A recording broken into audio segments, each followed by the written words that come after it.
Greetings, dear viewer. Welcome to Twisted Knightmare Studio. Today, I'm going to be giving you my twisted take on Bioshock Infinite, the third game in the Bioshock franchise. If you've been following my channel, you might ask, well, where's Bioshock 2? And the answer is, it's just more of Bioshock 1. Sure, it has its own story, but the gameplay is essentially the same. If I ever get enough requests, I will go back and do it, but for now, I'm not getting any requests for any videos, so I'm just doing what makes sense to me. I'm doing this in preparation for the release of Atomic Heart, which seems to be, at least to me, loosely inspired by Bioshock. The game starts out with me being rowed toward a lighthouse. Hey, just like in the first game. Nice. Interesting, so the couple in front of me start to ramble on about gibberish that won't make sense to a first-time player. They drop me off and then row away. There's a note on the door. DeWitt, bring us the girl and wipe away the debt. This is your last chance. Ominous. I knock and enter the lighthouse, and it is very clear that the owner is religious. As I climb up the stairs, I see that they may be religious, but I don't think it is a Christian anymore. Probably Jewish. That looks like a circumcision gone wrong. I get to the very top and ring the bells. Apparently, I've decided to convert because I follow the instructions. Suddenly having misgivings, Booker swears and loses his firearm. And then, like the bathysphere before descending to the depths of rapture, the pod takes me to the heights of Columbia. As I get close, I see that there is clearly a revered man, the prophet. As I go along to get into the city, it turns out I need to be baptized. I don't think that there's enough water on earth to wash me clean of my sins, but he tries. Twice, nearly drowning me. When I finally get to the city of Columbia, it is delightful to see. Unlike Rapture, where there's only a few that are somewhat sane, this city is bustling with people, and none of them are deformed and horrifying, but many are dangerous. Going further, I read about the false shepherd, and it is clear that it is something weird going on in this place. I get to see the tower where I'm supposed to rescue the girl, when a young boy delivers to me a telegram. It tells me not to alert Comstock to my presence and not to pick number 77. The one who sent it to me was Lutece. Who's Lutece? Don't know! As I go toward the raffle, they have a bit of a fair set up, and I get introduced to Vigors, which are this game's version of plasmids. Some of them are derivative of moves from Bioshock, and there are a few that are unique. The first one I get is Possession. This allows me to possess machines and later humans, though I don't use it much because it requires an insane amount of salts, which allow you to use your vigors. I use it to get into the raffle, where I'm instantly greeted by these two. Hearing their voices, I can tell that they are the couple from earlier. What I don't know is how they got up here, since I had to be strapped down in a rocket to get here. They offer heads or tails, and it ends up being heads, as it has been a lot of times. When I get to the raffle, I grab a ball, and big surprise, it's number 77, which ends up being the winner. Cool, I don't usually win anything. What's my prize? The first throw? At what? Oh, yeah, see, this just pisses me off. I wouldn't even throw a ball. I'd climb up on stage and beat the hell out of the dude with the top hat. Turns out that the mark on my hand makes me this false shepherd. Instantly, the police force decide that the best course of action is summary execution. I decide that I don't want my face turned into a cherry smoothie, so I volunteer the cop to my left. He agrees. Perfectly blended. I take the skyhook and decide to deal some melee damage. Then I get a hold of my first weapon. It is a lowly pistol, but it will suffice for now. I make my way through Columbia, indiscriminately killing every copper that comes towards me. I run into a fireman. I don't think they understand the term. They are supposed to fight fire, not start them. And thus I'm introduced to my next vigor, the Devil's Kiss. When I was like 4, I grabbed a metal rod that I didn't know had just recently rolled out of the fire. This is about how that felt. When I get to the blue ribbon, I run into the strange couple again, and they give me a shield. I continue on my mission to get to the monument and get the girl. Along the way, I massacre a church, see a man get torn apart by birds, tear people apart using birds, and murder lots of people who are peacefully kneeling as the prophet commanded. I never said I wasn't a twisted psychopath. And then the prophet Comstock speaks to me. He knows about me, knows who I am, even knows the exact words that brought me to Columbia. Perhaps he is a bit of a prophet. A zeppelin speaks to me, so I board it and slaughter everyone but a nun, and that's only because it wouldn't let me. Then, as I'm about to hijack the zeppelin, I come face to face with Father Comstock. So, I have to make a quick exit and I wonder, how does his shoulder stay in socket? Like, I'm not a physics or biology expert by any means, but I'm pretty sure that much inertia coming to a sudden stop would have repercussions. As I get to my location, I figure out a way inside. Once I do, it becomes very clear that the girl is viewed as an experiment. She is referred to frequently as a specimen, and they have been watching her grow the entire time. Watching her as she learns to transpose. Her first time was at the age of 4. A teddy bear changes colors. At age 11, a poetry book changes colors as well. At age 13 is menarche. I had to look this one up, and apparently it was her first menstruation. She freaked out and transposed it to be clean. Gross. I get to specimen observation, and it becomes very clear that they know where she is all times.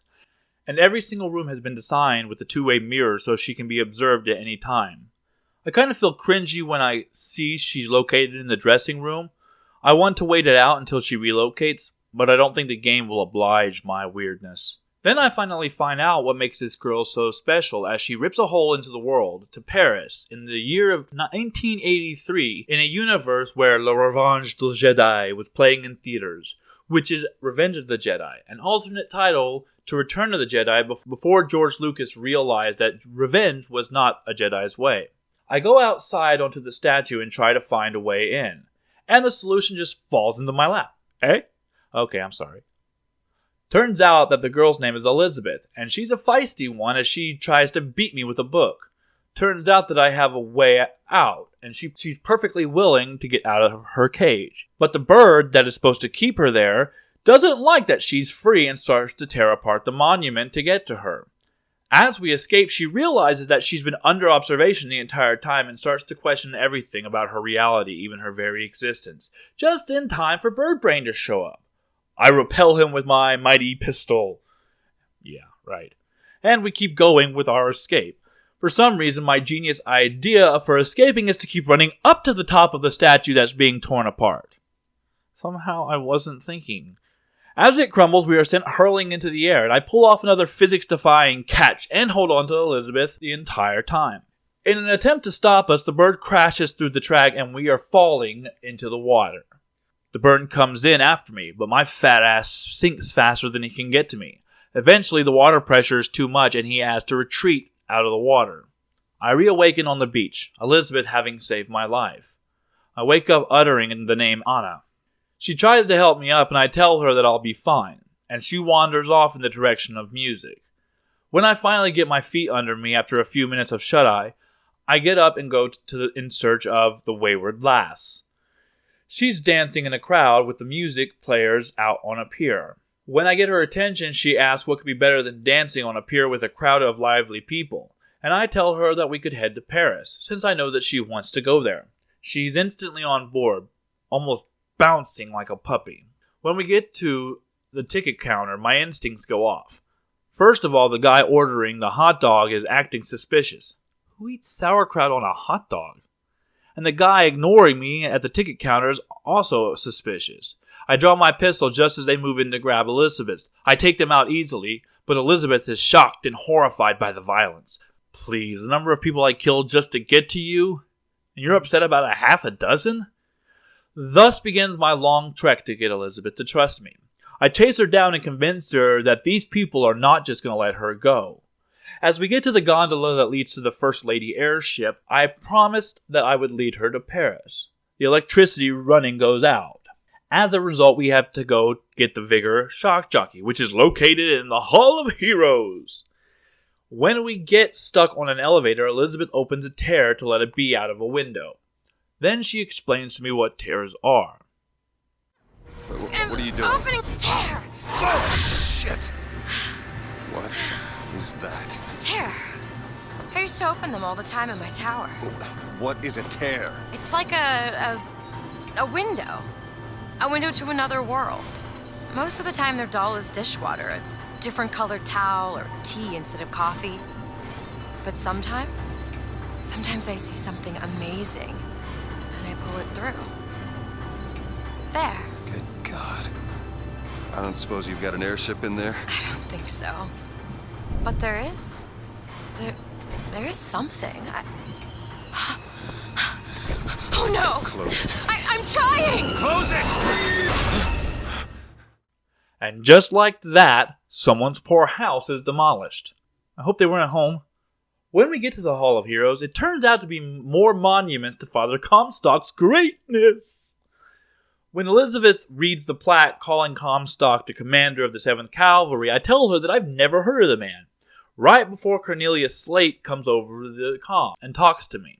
Turns out that Comstock is trying to get rid of him and his men because they know the truth, and Slate believes that Comstock is a tin soldier, a hollow man, completely fake, and he doesn't want his men dying to Comstock's fake machine soldiers. He wants them to die to a real soldier, and to that end, he has chosen me as their salvation through death.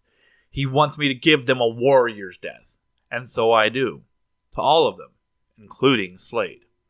With the shock jockey in hand, I fight my way back to the gondola and power it up to take it to the airship.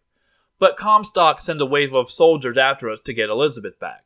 They fail, and we head up. On the way, I try to warn her that I'm not in it for charity, but she doesn't read between the lines. When we get aboard the airship, she proves that she understands geographic coordinates and realizes that she's not being taken towards Paris, but instead New York. Being rather crafty, she acts upset only to turn around and clobber me with a wrench to the face. As I doze in and out of awareness, the ship is commandeered by the Vox Populi. Elizabeth escapes, and I take a punch to the face just for being there. Turns out that the Vox Populi and Daisy Fitzroy, the leader of the Vox, need my help to get firearms. I need to do this for them to get my airship back. Then they gently let me off the airship. I continue to chase after Elizabeth, who does everything she can to stop me from doing so. When a handyman nearly sends me plummeting towards certain doom, she opens a tear to save me. I assure her that I can get the ship back and get her out of here. For some reason, she trusts me instantly, even though I've already tried to betray her. Acting a bit more hardened, she tells me that I'm nothing more than a means to an end, sounding more and more like her father every minute. Turns out I have to break into Fink Industries. He was the gentleman in the top hat at the beginning. He is very egotistical and believes his employees should work and that's all they should do. He likens them to bees and only pays them in a currency that can be used in his store. Guy's a real douchebag. Fink is convinced that he can convince me to work for him opposed to the Vox and Daisy Fitzroy. When we finally get to the smith who is supposed to provide weapons, he is gone. We talk to Mei Lin, who is the wife of Chen Lin. She tells us that it's the cops who took him away, so we have to go and try and rescue him out of lockup. At the Good Time Club, Fink tests us by sending a few waves of enemies at me. As we get past them and into Chen's cell, Fink taunts me about my mission, because he knows who we are after, and Chen Lin is no longer alive. For a moment it seems that all is lost, and the Lutesses appear and give us a new perspective. How the hell did... I see heads. And I see tails. It's all a matter of perspective. Why are you following us? Who sent you? Comstock? What do you want? What do you see here, from this angle? Dead. Listen. And that angle? Alive. Walker. Chen Lin. When Elizabeth opens the tear, we find ourselves in another Columbia where Chen is alive, as are all of those I just killed, and their cells are full of Vox Populi. Those that are dead still remember it, and the memory of that being so recent has scrambled their brains. In this new Good Time Club, Fink has no idea who we are and is very pissed to see us casually strolling out of his basement. I killed all the club goers in a massacre, and we leave to go to Lin's store. There, all of his equipment is gone, but Chen Lin remains. His mind is scrambled. He believes his equipment is there and cannot hear us over it. When we go downstairs, we find that Mei Lin is now Sarah Lin and is completely different. She tells us that the cops took his tools.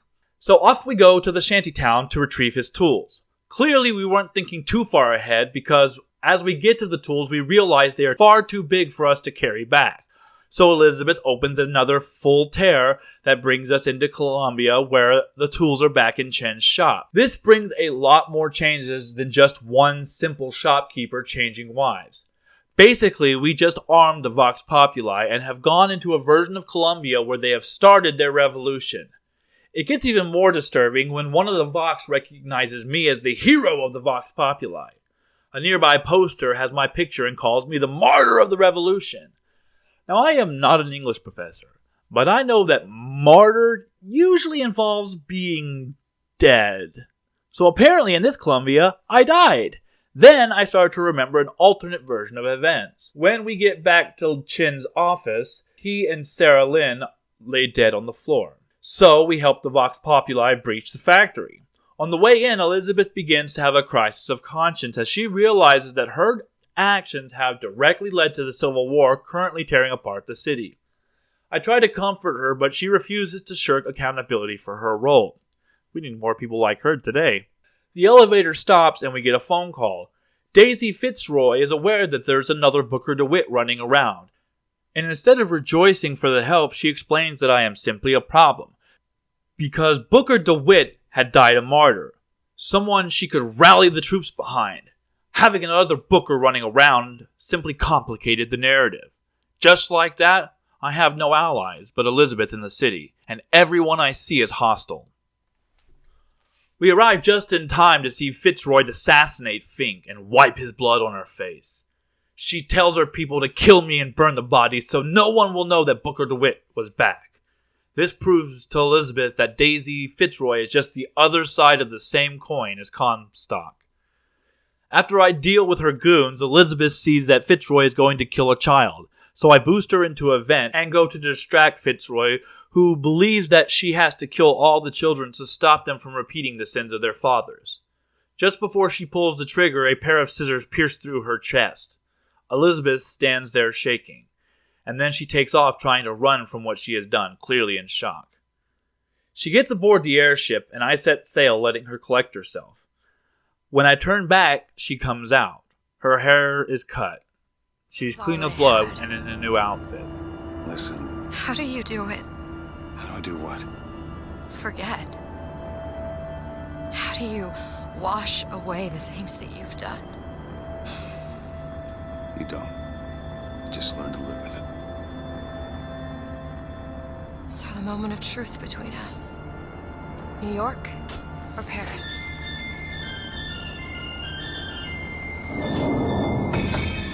No! Shit. Come on, we gotta find a way to make this thing go faster. There's gotta be some sort of throttle or accelerator. Do you know what that looks like? I don't know. Help me find it! Elizabeth!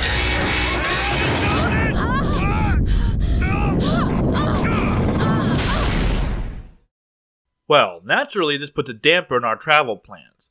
When we regain consciousness, we find the Lutesses playing a piano. They clue us in that there's a way to control the bird. Deciding we need to get control of it, we head to the Comstock house. We see innocents fleeing the city, trying to get as far away from the battle as they can. As we board a gondola toward Comstock's house, Elizabeth thinks she knows who the woman is. Turns out that she invented the tech that made the city float, among other things, though the books Elizabeth read said that she disappeared years ago. Elizabeth asked me to promise her that if anything happens, and there's a chance that she's going to be captured, I must do whatever it takes to make sure that doesn't happen. When we get to the house, we are rebuffed by a rather advanced biometric system that doesn't recognize Elizabeth's fingerprint. Thinking that she is Lady Comstock, the late wife of Father Comstock, deciding that we need to get her mother's hand, we go to the crypt where they are keeping her body. Here, I see the two Lutece graves. Both are empty. We go back into the crypt, and Comstock uses an advanced machine to harness Elizabeth's power to bring Lady Comstock back from the dead. Sort of. So, I have to battle with a kinda alive specter. After she is banished for the moment, we see that both the Lutesses digging their own graves, while they spout off some more. Then they tell us If we could perceive time as it truly was, What reason would grammar professors have to get out of bed? like us all, Lady Comstock exists across time. She's both alive and dead. She perceives being both. She finds this condition disagreeable. Perception without comprehension. It's a dangerous combination. Look! Footsteps. She goes to unfinished business. We have to follow her. Convince her to open the gate to Comstock House.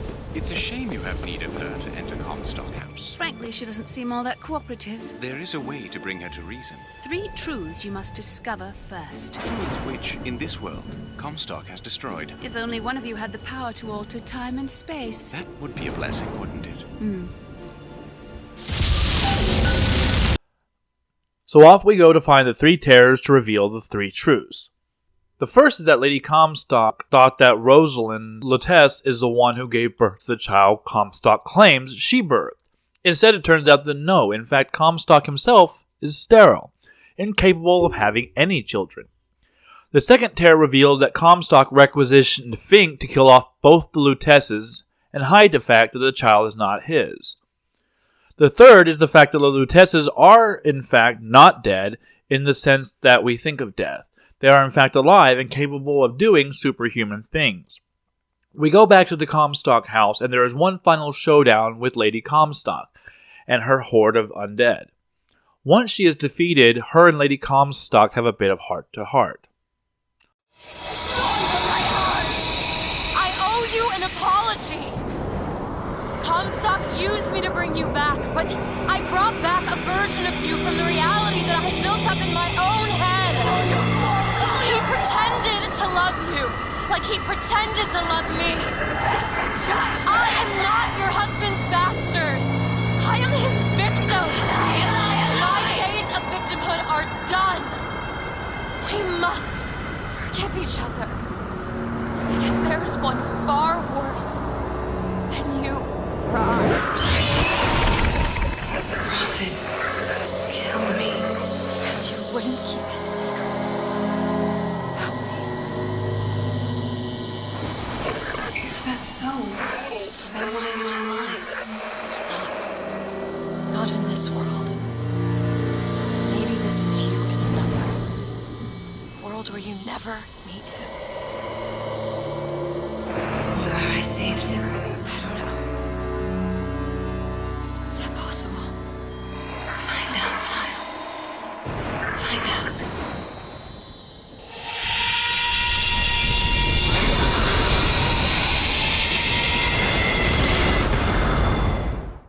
With that, she opens the gate, and we go in, and as we call for the bridge, my favorite feathered friend comes to play.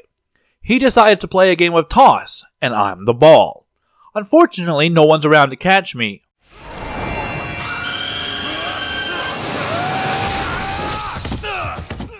When he comes to kill me, he's stopped at the last second by Elizabeth. Stop it! Don't hurt him!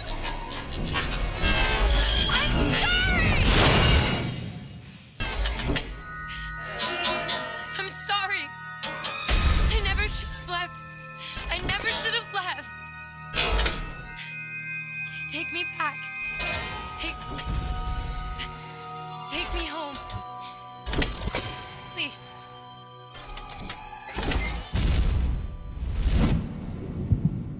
So I rush to save her, and to do so, I cross the bridge. I get blinded by a light and walk into the snow. I'm confused as it was sunny in July earlier. As I cross the bridge, I get an eerie feeling something is wrong. As I get closer, I approach a terrace where I can hear Elizabeth. She is struggling. Then she is begging to be taken back to her tower. Then suddenly I see a statue of her and I'm confused.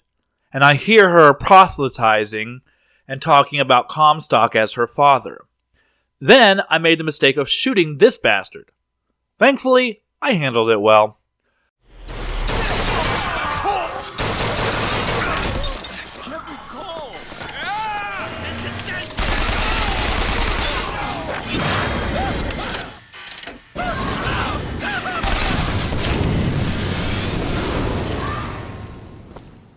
I continue to hear Elizabeth and others. She holds out hope for me. But the way the doctor talks, it's been more than a few minutes that have passed. Then the bombshell gets dropped in my lap. Your surgery is tomorrow, you know. You better eat. Oh, you still expect DeWitt to burst in and rescue you, don't you? It's been 6 months. 6 months. It has been over 6 months? I'm not gonna lie, when I found this out, I felt hollow in the pit of my stomach, and for a moment I felt like I had failed. As I look around, I realized that I had failed, and now I was seeing the results of what my failure was. A man once promised me that he would free me of my chains. But in the end, he abandoned me to serve his own needs.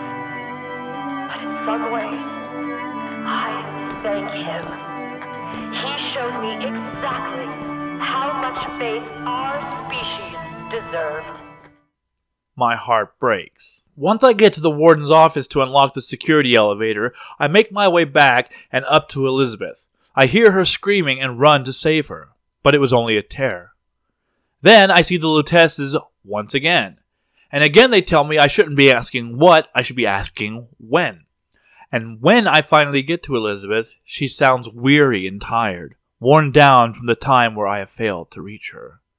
She tells me that she was the one who brought me here, and when I climb up, I am shocked to see that she is much, much older now. And New York is in flames. Turns out that no matter what, when I cross that bridge, Songbird would stop me. No matter what. And this Elizabeth had already been lost. But she sends me back to my reality to save my Elizabeth. I first have to turn off all the machines that they are using to subdue her. As soon as I do this, she gets rid of them who have wronged her in the most badass way. She's getting up! She's not!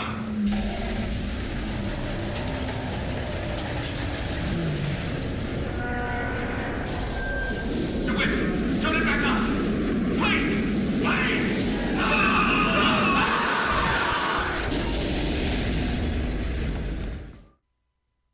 When I get to her and help her, it turns out that they have her jacked into a machine. So I have to unhook her from the Matrix. Then I hand her the note that the other Elizabeth wanted to give to her. Then she decides that she no longer wants to leave Columbia and go to Paris. Instead, she wants to kill Comstock. When I tell her I won't let her kill him, she reminds me just how much of a puny mortal I am, before I assure her that I'm going to kill him for her. And that giant tornado can go away. So, together we board the Hand of the Prophet, Comstock's personal airship, and then we come face to face with Comstock. Your child. Oh, come on, I don't bite. My, oh my, how you have grown. Tell me, what am I? Look at you, child, you're Hey, a mess. let go of her. Elizabeth, everything I've done to keep you safe. Safe from what? The seed of the prophet shall sit the throne and drown in flame the mountains of man. But the archangel revealed something else. Beware, prophet. Beware the false shepherd, Booker DeWitt, for he shall be as a wall between her and destiny. Why? DeWitt, I'm a fool. I've sent mighty armies to stop you. I've rained fire on you from above. I did all of that to keep you from her, when all I needed was to tell her the truth. Ask him, child. Ask him what happened to your finger. She's your daughter, you son of a bitch! And you abandoned her! Was it worth it? Huh? Did you get what you wanted? Booker. Tell me! Booker! Tell me! It is finished. Nothing is finished! Booker! You locked her up for her whole life! Booker! You cut off her finger, and you put it on me! Booker, stop it! You killed him. Now this part's a bit confusing. She acts shocked when I kill him, yet earlier it was her idea to kill him. I told her I would do it for her. Now she's acting like that wasn't part of the plan. The god juice is starting to get to her. She starts to doubt me, and I tell her that she can find the answers. We just have to destroy the tower so she can get full access to her abilities. As we fly towards the tower, the Vox Populi come to take out the airship. Unaware that Comstock is now imitating a fish, Elizabeth finally figures out the cipher and that cage isn't a word. It is the notes. C-A-G-E. She plays it and suddenly Songbird is under my command. So after a lengthy battle to defend the airship, I order Songbird to destroy the statue and siphon along with it. He does, and this causes the whistler I'm using to control him to become useless, and he turns on us, and the bird comes after us with the intent to kill. Elizabeth, having gone Super Saiyan, is now above the care of puny mortals, and sees more than I ever could. She puts her pet down in the least merciful way possible, all the while talking to it like she's putting him to sleep.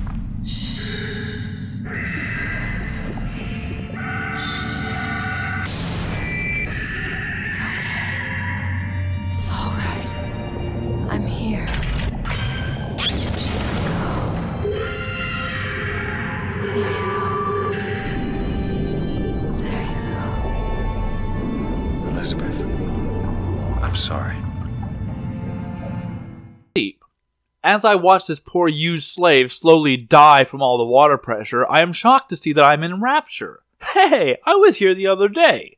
Cool stuff. It has definitely gotten a facelift, though. The place looks great. I mean, for a crumbling underwater utopia. Dystopia. And then we go back to the lighthouse from the first game. As we go through a series of doors that lead to different dimensions, Elizabeth talks in God-speak for someone who sees things that I cannot. Much like the Lutesses did, though the way she talks is much more human. And then we walk through a door to the baptism. The same baptism that Booker DeWitt turned down 20 years ago. He believed that a dunk in the river wouldn't change anything. And he starts to become irate, telling Elizabeth to open a tear to Paris. She insists that we need to go find Comstock. And as I say that Comstock is dead, she tells me that he isn't. Another door, and I see Robert Lutece as he asks me to bring him the girl and wipe away the debt. I think that he's talking about Elizabeth, but it is soon revealed to me that no, it wasn't. Instead, it was a little baby, Anna DeWitt. To get rid of his horrible gambling debt, he sold his own daughter to Comstock. But at the last minute, he decided not to go through with it. But by then, it was too late. They get through the portal, and the only thing left behind is little baby Anna's pinky finger as it's chopped off when the portal closes. For 20 years, I sat in my apartment with the guilt over selling Anna. I even branded her initials on my hand as some sort of penance, a constant reminder. But I was pulled into this new reality, and all I remember was bring the girl and wipe away the debt. This led me to confuse everything, and I make up my own mission. So I decide that what I need to do is go back and kill Comstock where he was born. That way I never sell Anna to him, and she never gets locked away in a tower and named Elizabeth. That's shocking. Booker DeWitt is willing to do something that even Deadpool wasn't. Kill a baby. When we step through the final door, we are back at the baptism, and then the revelation is dropped on us. Booker DeWitt, are you ready to be born again? Why are we back here? This isn't the same place, Booker. Of course it is. I remember. Are you ready to leave behind all that has gone before? Wipe the slate clean. Who are you? You chose to walk away, but in other oceans, you didn't. You took the baptism. You were born again as a different man. It all has to end. To have never started, not just in this world, but in all of ours. Smother him in the crab. Smother. Before the choice is made. Before you are reborn. And what name shall you take, my son? He's Zachary Comstock. He's Booker DeWitt. No. They're both. Now, this ending raises a lot of questions. Did they have many different Bookers go up against many different Comstocks, and one by one they ultimately kill each other and then submit to being drowned, so that in all of the millions of worlds this one man is completely wiped from existence? Am I thinking about this too hard? This ending has been highly debated, and I'm not one to give a definitive answer. Honestly, the best endings are the ones that have you asking questions. Now, you can be a spoil sport and start to poke holes in the logic, but where's the fun in that? Honestly, people these days poke holes in everything, and I have to ask, why? Why wouldn't you just want to have fun with things? Playing this game was a blast from start to finish. And as I did it in a single day, I'll say that the game definitely had me entertained. That's the first time in many years that I have played a game from start to finish in a single sitting with only minor breaks in between. All the performances are spot on. Troy Baker, Courtney Draper did a fantastic as the two leads. I'll always have a soft spot for Jennifer Hale's performance, and Rosalind Lutece, while odd, was done remarkably well. As is Kimberly Brooks, who always brings a good performance to the table, whether she is a homicidal Vox Populi leader or a racist space marine in Mass Effect. If I were to compare this to the first Bioshock game, I would honestly say that I like this one better, but that's only because of the setting. I find Columbia to be a rich, vibrant city, and it is fascinating to see it during different points as the place deteriorates. When we got to the Rapture, all the damage was basically done. We were seeing the after effects and the fighting of the final players. In Bioshock Infinite, the city is running harmoniously. Sure, there are a few rabble-rousing Vox Populi, but they were a small nuisance until I showed up. I am what ultimately leads to the demise of Columbia. Elizabeth and I are directly involved in the fall, as opposed to Jack, who is just a lab-born, mentally conditioned slave to stumble into a fallen Rapture as a Hail Mary for Frank Fontaine to take down Andrew Ryan. All the gameplay is well done. The enemies are varied, though I feel that some of them are a bit underutilized. The guns are where I feel it is weakest. There are multiple guns that just feel like variations of other guns. The machine feels like the repeater, just a different color. This makes no sense to me. You add more guns to the game, but you limit us to being able to carry 2, whereas in the original you could carry multiple weapons. I feel that this is a misstep. Ultimately, I feel this is a fun experience.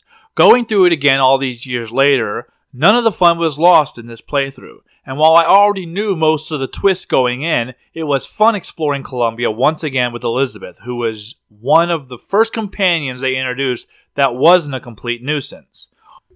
I will always cherish the time spent with this game, and I know that I'll give it another playthrough someday. What did you think of Bioshock Infinite? Is it better or worse than Bioshock? How would you rank the 3 Bioshock games in order? Let me know in the comments. Please like, subscribe, and I'll see you here next time in the Twisted Knightmare Studio. Okay, I'm sure I can get this thing going. The Lord forgives everything. But I'm just a prophet, so I don't have to. Amen. Amen.